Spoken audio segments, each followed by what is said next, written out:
साथ जो बिहार में थी, ये जो दोनों पार्टियां हैं आरजेडी और जेडीयू, वो कांग्रेस के लिए कितनी सीटें छोड़ेंगी? पश्चिम बंगाल में ममता बनर्जी 42 में से कितनी दे देंगे? उत्तर प्रदेश में अखिलेश यादव 80 में से कितनी दे देंगे? 2017 में फॉर्मूला कांग्रेस के साथ लड़कर वो देख चुके हैं। तो कई ऐसे राज्य हैं जिसको लेकर मैं आगे बात करूंगी, लेकिन उसके पहले जल्दी जल्दी टिप्पणी बाकी लोगों का भी ले लेती हूं। प्रियंका कक्कर जी, आपके पास आते हुए, अब अरविंद केजरीवाल की भी जिस तरह से विपक्षी नेताओं के साथ मुलाकात चल रही है, अध्यादेश बिल के बहाने दिल टटोला जा रहा है क्या विरोधी नेताओं का? बिल के बहाने नहीं है। भाजपा एक बहुत ही असंवैधानिक और महाकरप्ट पार्टी है जिसको सत्ता पानी है। या तो वो खरीद फरोख्त की राजनीति करते हैं या फिर ईडी सीबीआई छोड़ के डराने की कोशिश करते हैं। वो भी फेल हो जाए और कोर्ट में हार जाए तो सुप्रीम कोर्ट का ऑर्डर पलट देते हैं। तो ये बहुत असंवैधानिक पार्टी है जिसका कोई उसको कोई विश्वास नहीं है कि रूल ऑफ लॉ में।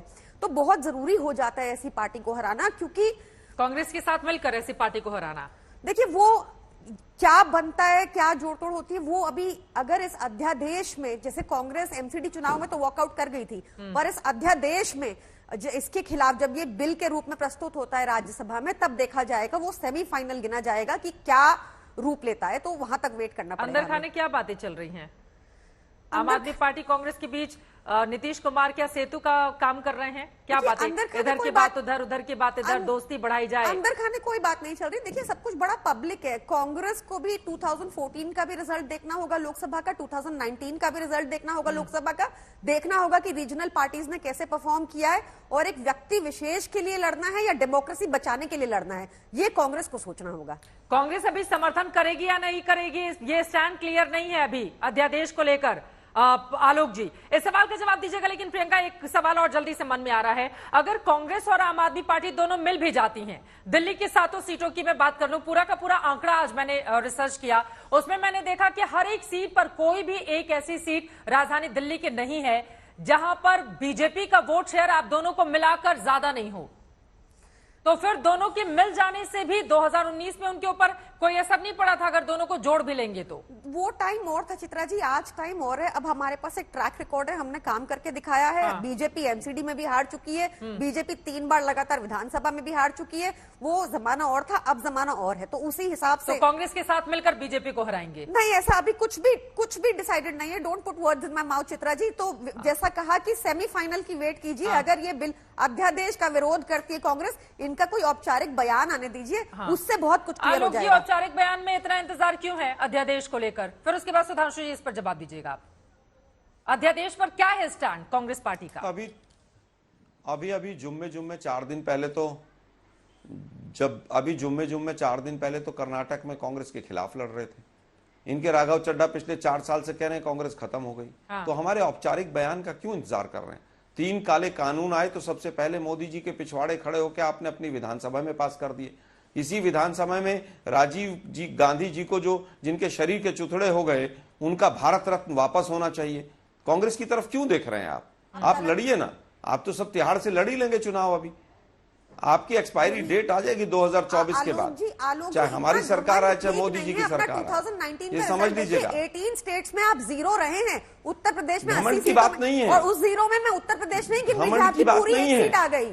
और आप लोगों ने हिंदुस्तान की राजनीति को कलंकित किया है। संविधान बचाने की लड़ाई है या राहुल गांधी बचाने की लड़ाई है? आप लोगों ने लिस्टें बनाई, ये लिस्ट है हमारे पास, ये सारे भ्रष्टाचारी हैं, ये भ्रष्टाचारी देख लीजिए। तो ऐसे भी छीन लिया हमसे भाजपा ने, नहीं तो हम दिखा भी देते हैं। नहीं, कांग्रेस को ही नहीं देखना पड़ेगा, आप लोगों को भी देखना पड़ेगा। देखिए लगातार आपको तो कोई बात नहीं, आप देख लीजिए। कांग्रेस को तो हमेशा आप लोग देखिएगा, बड़ा दिल सबको दिखाना पड़ेगा। आपके एमपी और एमएलए जो जाके भाजपा में बैठ गए खरीदने के बाद, अरे छोड़िए ना, आपकी तो पूरी पार्टी भाजपा की बी टीम है। आपको संविधान कर्नाटक में तो आपकी सीटें जीत रहे थे ना आप लोग, भाजपा की मदद करने के लिए, वहां चुनाव लड़ने के लिए पहुंच गए।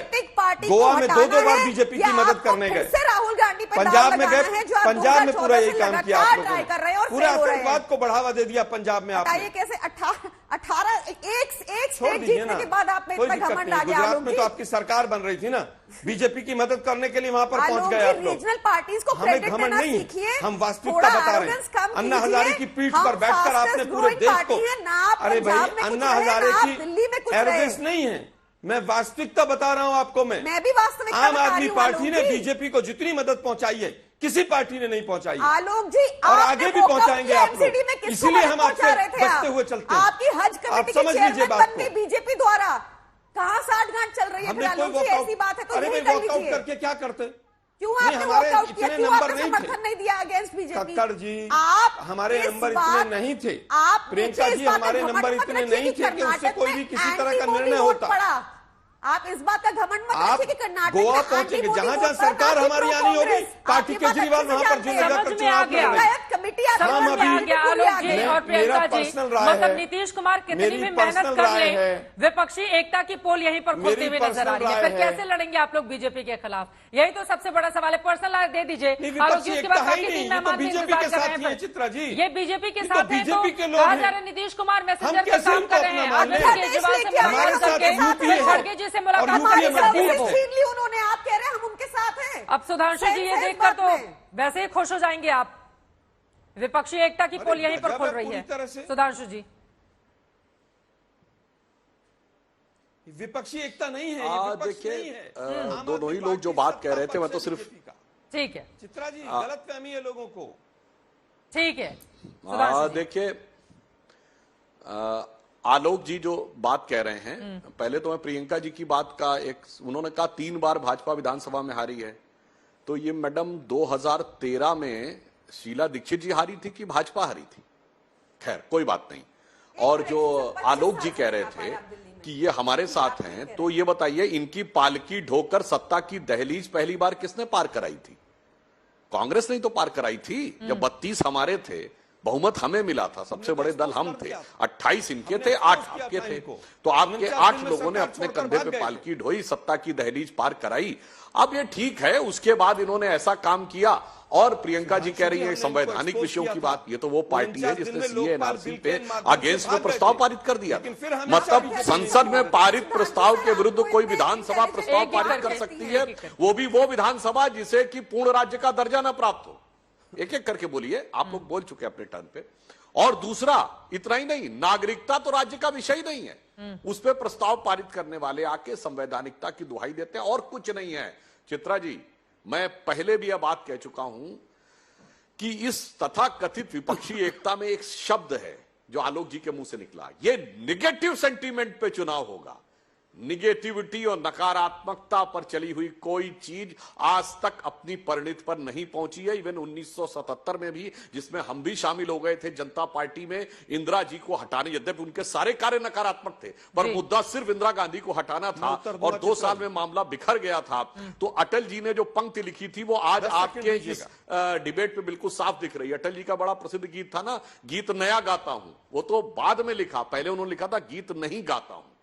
तो उन्होंने जब जनता पार्टी टूटी थी तब यह लिखा था, उन्होंने कहा था बेनकाब चेहरे हैं, दाग बड़े गहरे हैं, टूटता तिलिस्म, आज सच से भय खाता हूं, गीत नहीं गाता हूं, गीत नहीं गाता हूं। वही आज आपके इस डिबेट पे अभी दिखा है और आगे उत्तरोत्तर चुनाव